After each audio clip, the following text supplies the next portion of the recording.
Graditelji. Slovenci za slovenstvo. Franc Cerar.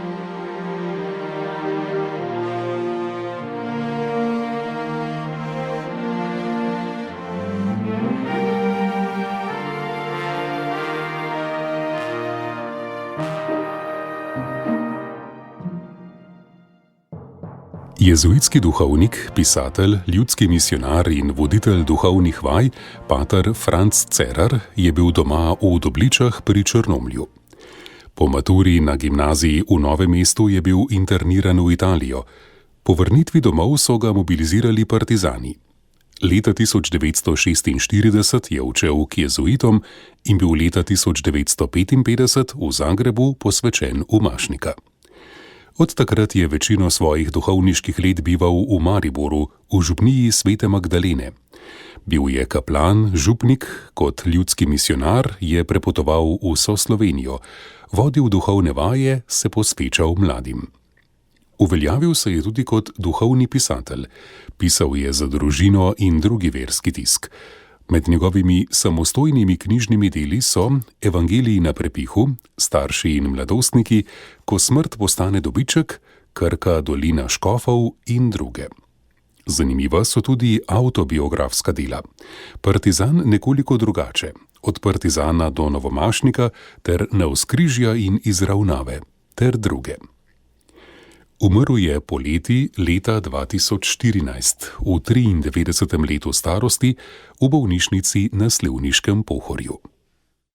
V družini, v kateri se je rodil Franc Cerar s krstnim imenom Frančišek, je bilo 11 otrok. Živeli so v Dobličah ob vznožju Kočevskega Roga. Oče Franc je bil doma iz Gradišča pri Lukovici. V Belo krajino je prišel, ker je bil njegov brat Gregor Cerar kaplan v Črnomlju. Skupaj sta hodila po župniji in se ustavila pri Štrbenčevih v Dobličah na kosilu. Ker je bila kmetija, na kateri je živela vdova s 4 otroki brez gospodarja, on pa še samski, je vzel najstarejšo hčer Marijo, ki je bila godna za možitev. Poročila sta se v maju leta 1913 in kmetija je dobila novega gospodarja. Med prvo svetovno vojno je moral na fronto v Galicijo, zato je imel Franc nekaj starejših bratov in sester, drugi so bili mlajši. Od starejših se je učil, mlajšim pa pomagal. Odraščal je v tradicionalnem verskem okolju.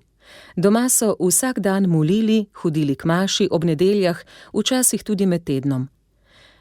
Veliko je dobil tudi z zgledom svojih staršev. V knjigi Partizan nekoliko drugače je med spomini na otroštvo zapisal tudi tole. Spominjam se soparnega poletnega dne, ko smo strahoma gledali skozi okno točo, ki nam je klestila brajdo, hruške in slive. Kako se je znesla nad njivami in vinogradom, smo si mogli predstavljati. Mama je začela moliti.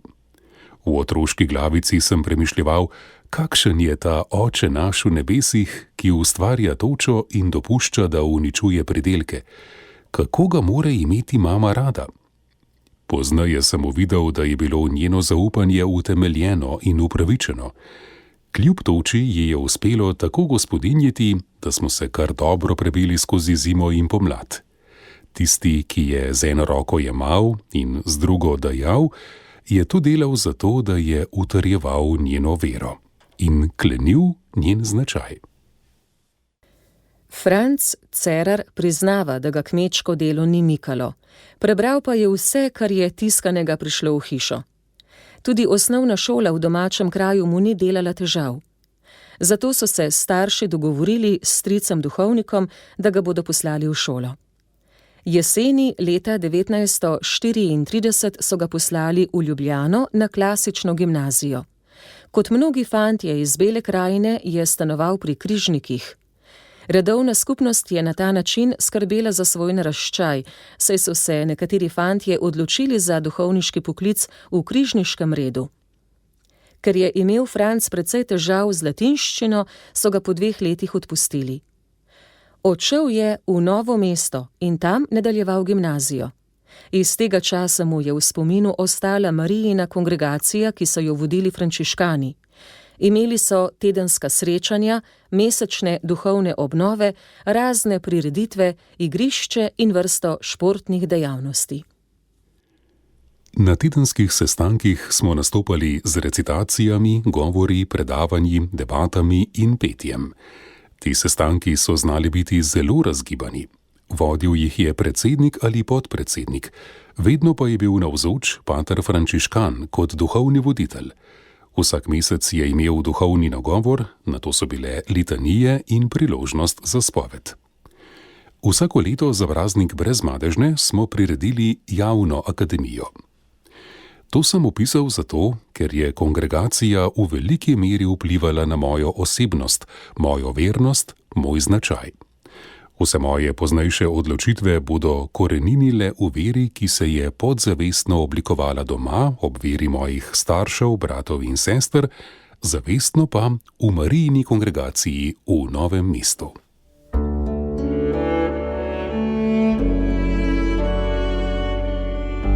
Poslušate podcast Radia Ognjišče.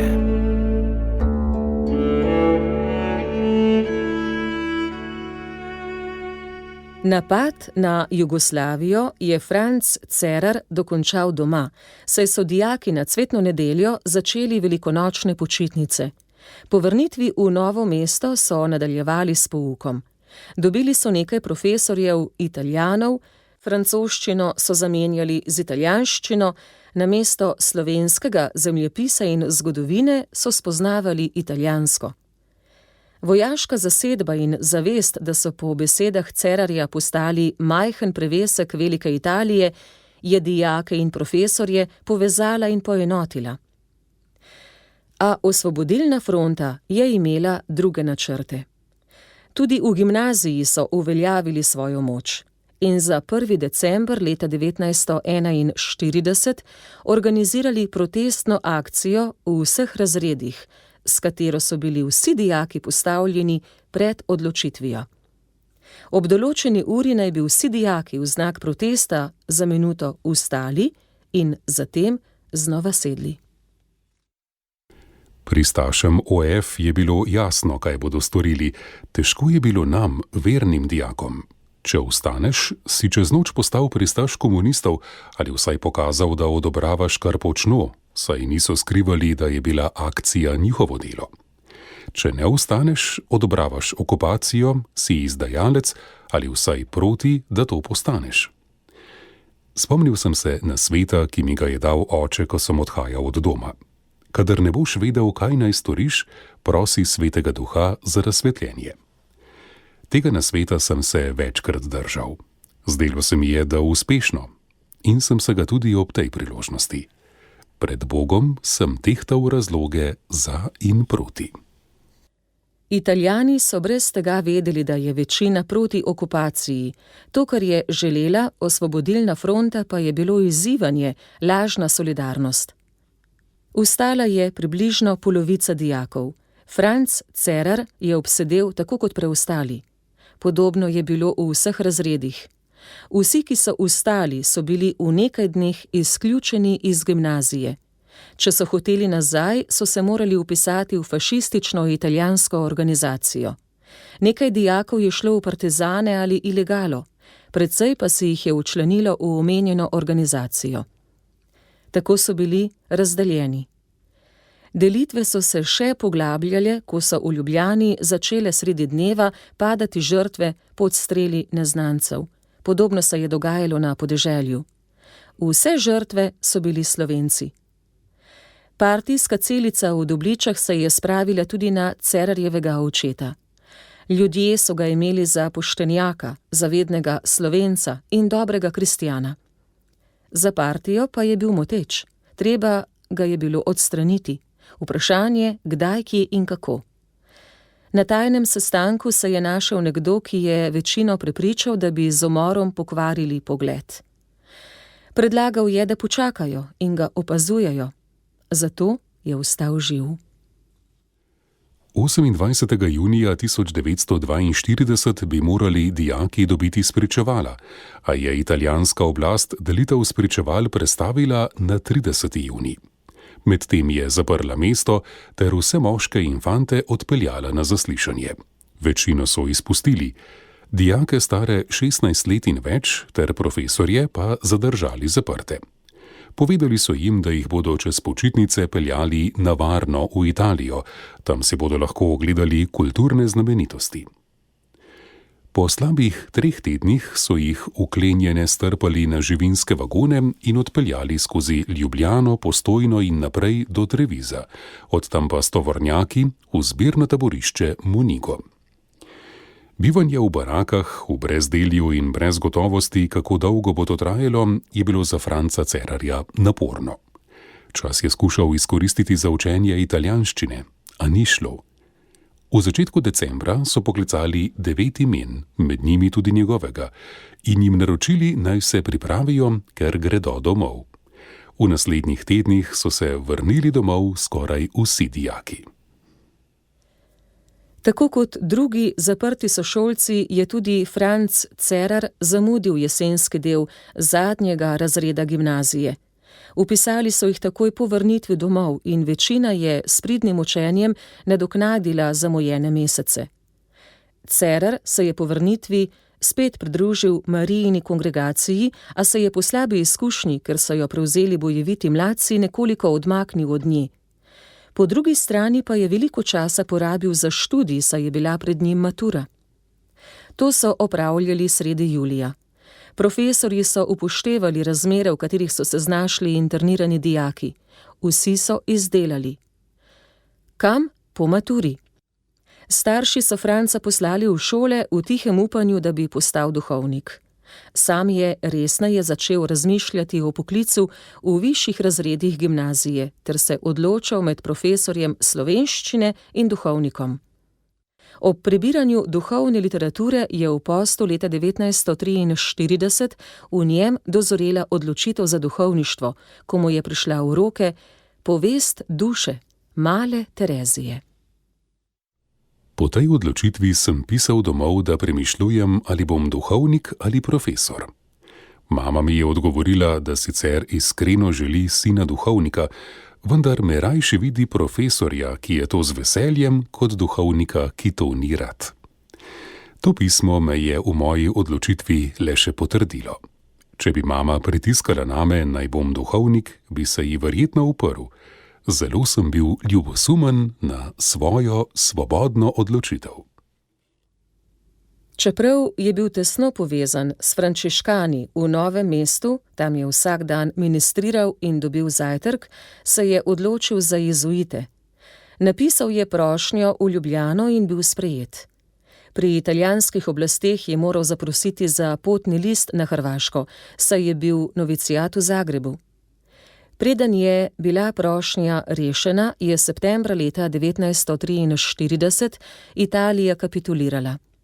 Njihovi vojaki so zapustili Novo mesto in oblast so skupaj z zalogami in orožjem, ki je ostalo v italijanskih vojašnicah, prevzeli partizani. Italijanom so zagotovili, da bodo lahko mirno odšli, če jim bodo vse to prepustili. Po odhodu Italijanov, s katerimi so se umaknili tudi domači protikomunistični borci, so na območju Dolenjske in Bele krajine zavladali partizani. Ta del Slovenije je čez noč postal osvobojeno ozemlje. Tudi meščani, ki so odklanjali komunistično oblast, so se začeli umikati. Franc Cerar je bil v precepu, kaj storiti. Odločil se je, da ostane. Tisti, ki naj bi mu izdali potni list, so odšli. Nova oblast je razglasila splošno mobilizacijo vseh fantov in mož. Tudi on se je odzval in jim dal vedeti, da je veren, da je kristjan. Dobil je italijansko vojaško opremo, od obleke do puške in ročne granate. Najprej je bil razporojen v zaščitni bataljon. Navdušenje nad svobodo je med meščani hitro minilo. Pod Italijani je bila oskrba skromna, a je bila in bila je redna. Trgovine so bile večinoma zaprte, ni bilo moke, ne drugih živil, lekarna izropana, saj so vse zaloge pogoltnili kočevski gozdovi. Že tako težke razmere je prekinil letalski napad nemških bombnikov in čez nekaj dni so iz Šentjerneja prihrumeli nemški tanki. Zapovedan je bil takojšen umik v gozdove, brez prave organizacije. Nemci so zasedli tudi Črnomelj, a ga po nekaj tednih zapustili, saj so se tam čutili ogrožene, ker so partizani nadzirali cestne povezave. Tako je Bela krajina znova postala osvobojeno ozemlje. Oblikoval se je belokranjski odred. Franc Cerar je bil dodeljen prvi četi prvega bataljona. V partizanih so bili tudi njegovi 3 bratje, a niso bili skupaj. Ker je končal gimnazijo, so ga marsikdaj porabili, da je kaj napisal in sestavil. Poznaje pa so ga poslali med kulturnike in na izobraževalni tečaj v Semič. Obetali so mu celo članstvo v Slovenskem narodnem gledališču. Ker pa je v Semiču redno zahajal k nedeljski maši, so ga poslali nazaj na fronto. Tako je Franc Cerar postal član frontnega gledališča. Imel je srečo, da ni nikoli sodeloval v nobeni bitki in da mu ni bilo treba streljati. Zaradi svoje pokončne drže in vernosti pa se je vse skozi boril s komunisti, ki so ga hoteli pridobiti zase. Da jim ni uspelo, je pripisal vsakdanji molitvi rožnega venca. Franc Cerar je bil 9. maja leta 1945 v množici partizanov, ki so vkorakali v osvobojeno Ljubljano. A vojna se zanj ni končala. Tisti, ki so bili zadolženi zanj, so v kartoteko zapisali: Tovariš Cerar je osebno pošten, politično nezanesljiv, v stiku s civili celo škodljiv, globoko veren, odnos do komunistične partije negativen in odklanjajoč. V upanju, da ga bodo prevzgojili, so ga zadržali. Na vse načine si je prizadeval, da bi ga odpustili, a ni šlo. Vpisal se je na ljubljansko filozofsko fakulteto, a tudi to ni pomagalo. Nazadnje je bil odpuščen kot nekdanji železničar, ker je prišel v štab dopis, naj odpustijo vse, ki so pred vojno delali na železnici. Cerar je res delal na postaji v Novem mestu v poletnih mesecih po končani maturi. Domov je prišel pred božičem leta 1944. O svojih 27 mesecih v partizanih in spoznanjih je za družino povedal: Vojna mi je postregla s spoznanjem, kjer ni Boga, je svet brez vrednot. Nevera omogoča zalego barab in zločincev. Še preden sem šel med partizane, sem vedel, da bom postal duhovnik. Partizanstvo moje vere ni omajalo, še več, potrdilo je mojo odločitev za duhovništvo. Potrdilo me je v prepričanju, da je duhovnik za svet potreben. V partizanih sem spoznal, da je vera zdravilo proti zlu in da so ljudje tega zdravila potrebni, drugače se bomo poklali. In so klali, ker ni bilo evangelija. Franc Cerar je božič leta 1945 in novo leto preživel doma v Dobličah. Poromal je tudi na Brezje, kjer se je Bogu in Mariji zahvalil, da mu ni bilo treba nikoli streljati, da je ohranil vero in utrdil poklic. Za praznik gospodovega razglašenja je šel k jezuitom v Zagreb in se dogovoril za vstop. Na svečnico leta 1946 pa je začel novicijat. Jezuiti so ga sprejeli z določenim zadržkom. Že prej so slišali, da je bil goščar, da je v belokranjskih gozdovih zganjal komunistično propagando. Vsak prihod novega člana je v novicijatu doživetje. Ni čudno, da je moj prihod zbudil posebno pričakovanje. Partizan v jezuitskih vrstah. Čutil sem, kako me tipljajo s pogledi in mi vrtajo v notranjost. Kmalu pa so spoznali, da sem čisto navaden fant, tak kot so bili drugi. Na hišni red sem se hitro privadil, čutil sem, da sem prišel tja, kamor spadam. Po svojih močeh sem se poglabljal v duhovno življenje in spoznaval družbo. Bilo nas je 5 Slovencev in 11 Hrvatov, torej kar lepa druščina. Slovenski jezuiti so v tistem času spadali pod hrvaško provinco in so tudi vse študijske obveznosti upravljali v Zagrebu. 3 leta filozofije, zatem 4 leta teologije, vmes so leto dni ali 2 preživeli kot vzgojitelji v semenišču. Fran Cerar je februarja leta 1948 naredil prve zaobljube in se zatem posvetil študiju, vzgoji semeniščnikov ter se poglabljal v duhovnost svetega Ignacija. V gimnaziji ni bil nikoli odličnjak. Tudi ob prihodu v Zagreb je čutil, da mu manjka sposobnosti in marljivosti. Bogu sem hvaležen, da me je poklical v družbo. Ta me ni naredila bolj sposobnega, kot sem bil poprej. Me je pa dolga leta učila modroslovja in bogoslovja. Učila samostojno misliti in vztrajno delati. Predvsem pa učila, da imam rad Jezusa. Jezuiti smo že od ustanovitve družbe poznani kot tisti, ki dosti študiramo, veljamo za učene. Učenost po eni strani človeka nagiba k ošabnosti, po drugi pa vzbuja zavist. Jezuiti se držimo Ignacijevega navodila vse v večjo božjo čast. Kjerkoli si, karkoli delaš, delaš ne zaradi sebe, ampak zaradi Boga. Ignacij je poudarjal tudi magis, kar pomeni več. Se pravi, da jezuit ne sme biti nikoli zadovoljen in vedno mora težiti za višjim, za boljšim. V tem duhu so minevala zagrebška leta Franca Cerarja.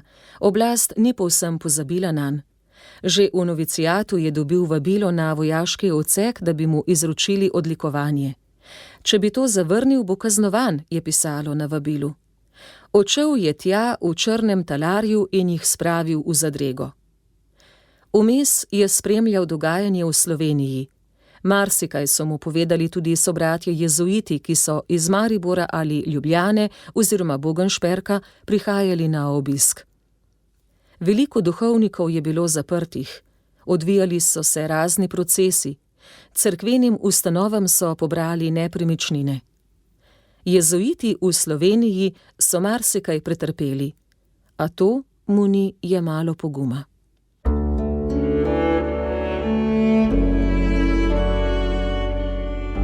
Poslušate podcast Radia Ognišče.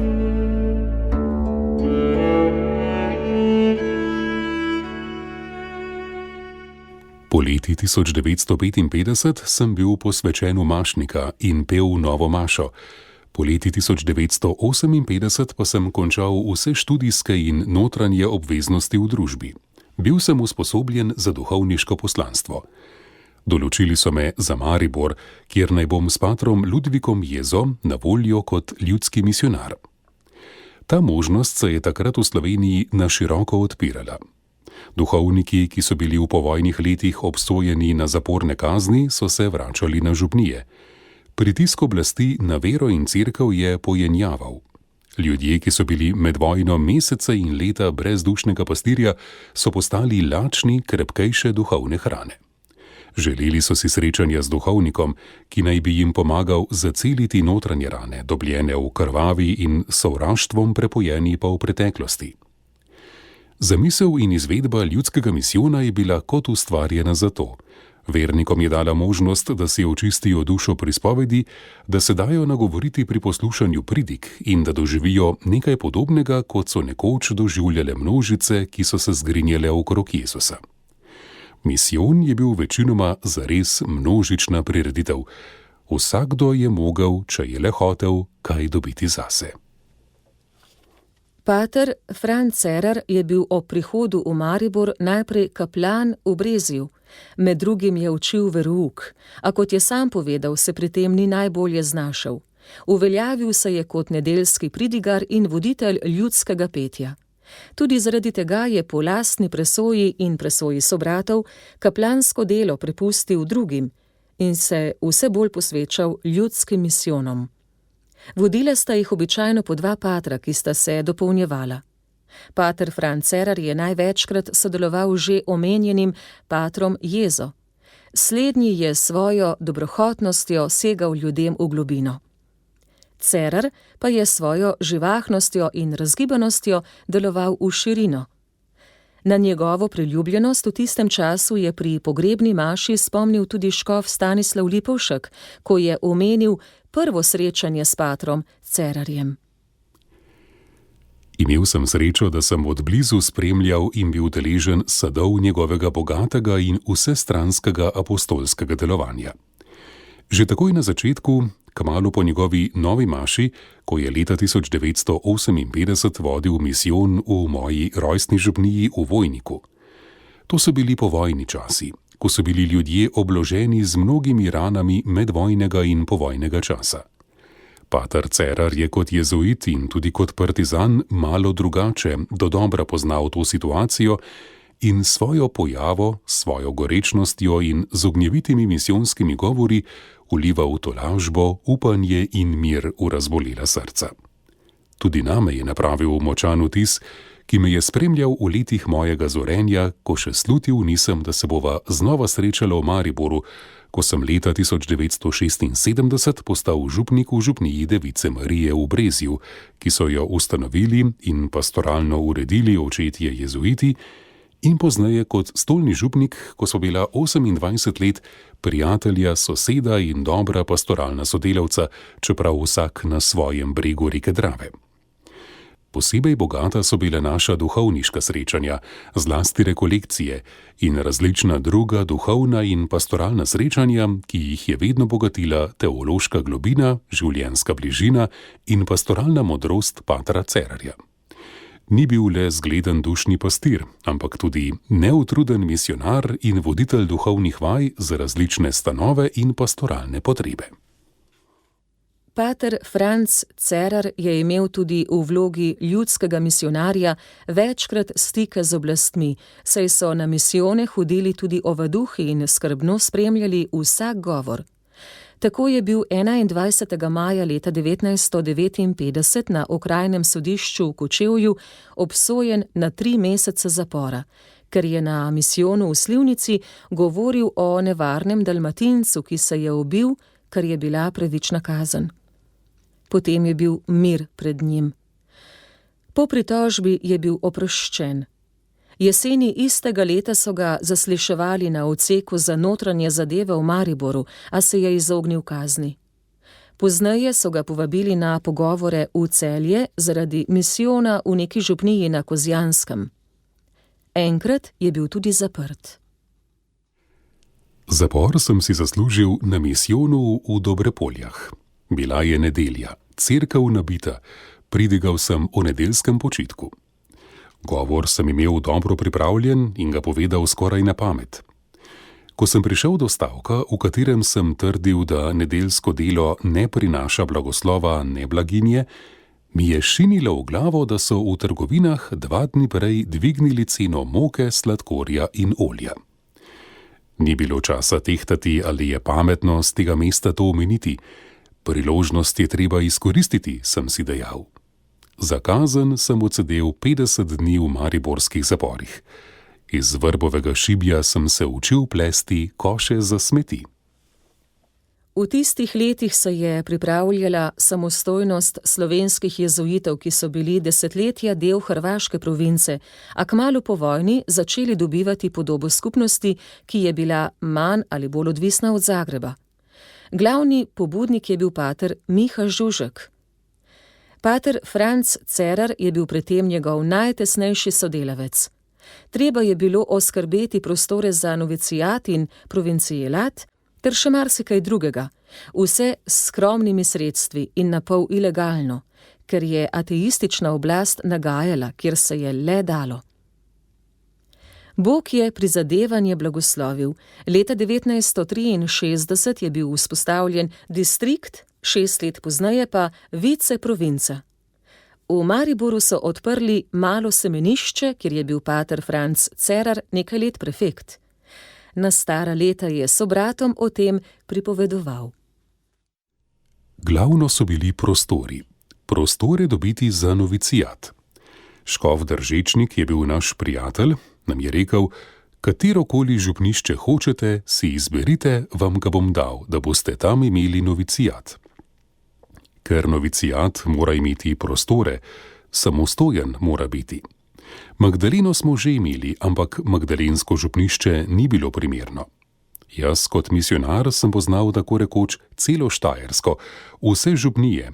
2, 3 sem obiskal, misleč, da bi tam bilo, pa ni bilo. Ker stara župnišča so vsa zidana, debeli zidovi, velike sobe, visoki stropi, za novicijat tu ni in tudi ne moreš prezidati, to ogromno stane. Kaj zdaj? Imeli smo prijatelja Hrastelja in njemu je prišlo na misel: dajmo jezuitom Magdaleno, pa se preselijo od tu k Magdaleni in bodo imeli novicijat na ljubljanski in provincialat. To je bila rešitev, kot da je prišla iz neba. Čudovita rešitev. Provincialat in novicijat. Dovolj prostora. Pater Franc Cerar je večkrat povedal, da je imel z osnovnošolskim veroukom kar nekaj težav. Trudil se je, a ta oblika pastorale je bila zanj naporna. Drugače je bilo z mladinskim veroukom. Na srečanju z mladimi na misijonu ali na počitniških tednih v Logu pod Mangartom, kamor je spremljal patra Miho Žužka. Ob srečanju z župnikom v puščavi Jožetom Tovšakom je spoznal, kakšno oznanjevalno moč ima pesem, in ga prosil, naj mu pokaže, kako se igra na kitaro. Hitro se je uvedel in od takrat je bila kitara z njim pri vsakem srečanju z mladimi. Za lastne potrebe si je pripravil pesmarico in kmalu spoznal, da mora dati tudi mladim nekaj v roke, če želi, da bodo peli vse kitice, ne samo prvo. Tako sta nastala priročnika z naslovom Zapojmo, bratje, ki sta doživela več ponatisov. V Ljubljani sem dobil tiskarja, ki je bil kos glasbenika. Ta je pesmi izpopolnil in natisnil 1000 izvodov. Na oglas v Ognjišču in Družini je prišlo toliko naročil, da je naklada v hipu pošla. Takoj sem dal natisniti novih 3000, tudi ti so bili v hipu razgrabljeni. Ponatisi so se 10 let vrstili drug za drugim. Ni bilo mladinske skupine, ki ne bi poznala in ne uporabljala zbirke Zapojmo, bratje. Od leta 1978 do 1992 je bil pater Franc Cerar župnik pri Sveti Magdaleni v Mariboru. Postal je tudi hišni predstojnik. Tudi to službo je vzel resno, zato je moral misijonsko poslanstvo v veliki meri prepustiti drugim. Posebno pozornost je posvetil nedeljskim bogoslužjem, saj je bila maša zanj jedro verskega življenja. O dolžinah nedeljskih pridig sem se skušal držati pripombe nekega izučenega duhovnika. Prve 4 ure gre Bogu, druga zidovom, tretja hudiču. Vsebinsko sem najrajši razlagal berila in evangelij. Skušal sem jih prenesti v današnji čas in v vsakdanje življenje. Kadar sem se resno potrudil, uspeh ni izostal. Zbirka teh evangeljskih razlag je leta 1988 izšla v knjigi z naslovom Evangelij na prepihu. Ko je pater Franc Cerar župnijo prepustil drugim, se je znova posvetil ljudskim misijonom, vodenju duhovnih vaj, duhovnemu vodstvu in pastoralni pomoči po župnijah. Precej moči je posvetil pisanju. Veliko je sodeloval z družino. V njej so 3 leta izhajale njegove razlage evangeljskih odlomkov, ki so zatem išle v omenjeni knjigi Evangelij na prepihu. V družini je poleg razlag svetopisanskih odlomkov odgovarjal tudi na pisma bralcev in pisal kolumne. Del tega je zbranega v delu Beseda da besedo. V knjigi Iz dežele v deželo je predstavil ignacijanske duhovne vaje. V Dravljah je izšla knjižica Kdo so jezuiti? Domačim krajem je namenil deli Dobliče in Dobličan škof Janez Vrtin ter 750 let župnije Črnomelj. Ob Zlati maši je družina izdala knjigo Od partizana do zlatomašnika. Gre za nekakšno nadaljevanje knjige iz leta 1988, Partizan nekoliko drugače. V prvi še ni bilo varno napisati vsega, kar je mislil, zato je v drugi podrobneje predstavil svoj pogled na vojno in revolucijo, spravo in podobno. Velik del pa je posvečen delu na župniji, ljudskim misijonom pa tudi aktualnim družbenim in cerkvenim dogodkom. V tem duhu so zbrana besedila tudi v knjigi Navzkrižja in izravnave, ki je izšla nekaj let pozneje. Med njegovimi zadnjimi deli pa je Krka, dolina škofov.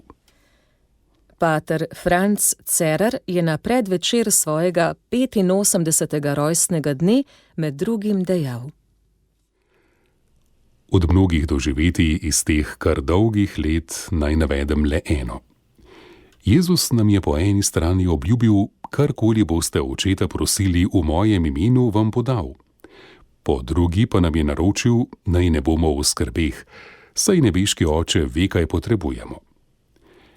Iz leta v leto sem v svojih molitvah očeta manj prosil, saj dostikrat sploh nisem vedel, kaj naj prosim. Prav tako pa sem iz leta v leto bolj vse prepuščal nebeškemu očetu, saj sem čutil, da on zares najbolje ve, kaj je za mene dobro. Nisem mu vedel, tudi poskrbel je za vse. Hvala mu za to in za vse drugo. Nebeški oče je patru Francu Cerarju naklonil še dobrih 7 let, zatem pa ga je v nedeljo 10. avgusta leta 2014 poklical k sebi. 3 dni zatem so se v Pobreški cerkvi v Mariboru od njega poslovili njegovi sobratje, številni duhovniki iz vse Slovenije in verniki. Pogrebno mašo je daroval upravitelj mariborske nadškofije škof Stanislav Lipovšek. Pogrebni nagovor je začel z besedami. Cerkev v Sloveniji se skupaj z družbo Jezusovo poslavlja od spoštovanega sobrata, duhovnika, redovnika družbe Jezusove, znamenitega misionarja in učitelja duhovnega življenja, patra Franceta Cerarja, ki se je v 93. letu svojega življenja in v 58. letu svoje duhovniške in redovniške službe poslovil od nas. Skupaj s sobrati družbe Jezusove se od pokojnega patra v globokih hvaležnosti in spoštovanju poslavlja mariborska nadškofija in še na poseben način mesto Maribor, v katerem je pokojni pater preživel vsa leta svojega duhovniškega in redovniškega življenja in delovanja.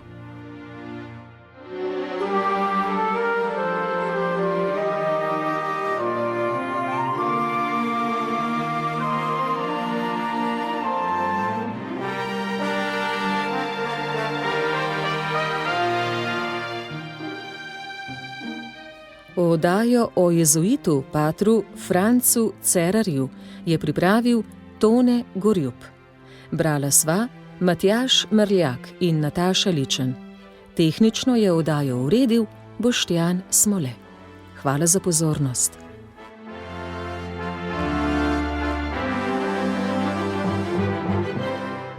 Hvala za poslušanje. Podprite brezplačen dostop do naših vsebin in postanite prijatelj Radia Ognjišče.